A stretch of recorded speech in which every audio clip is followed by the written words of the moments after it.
Hej, mit navn det er Aske, og jeg arbejder ved Nordic Green Salat. Jeg er pakkerileder her på matriklen, og vi høster ca. 4,4 tons salat hver dag, som bliver fordelt blandt andet i Danmark og i Sverige. Vi har valgt at køre med en dybtrækningsmaskine fra Multivac af, og på nuværende tidspunkt der pakker vi 60 bakker i minuttet med 50 gram salat i hver bakke, og det er primært til det danske detailmarked.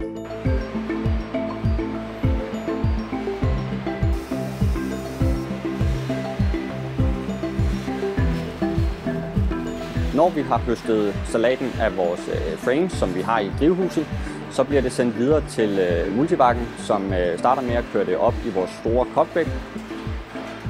Når salaten bliver doseret ned på vores multihead-væg, der fordeler den så ud til kopperne, som så doserer ned igennem vores toolformat, som forsigtigt stamper salaten ned i vores æsker. Og det gør vi simpelthen for at sikre, at vi overholder de fødevarebetingelser, der er, når vi sælger spiseklart salat til detailmarkedet.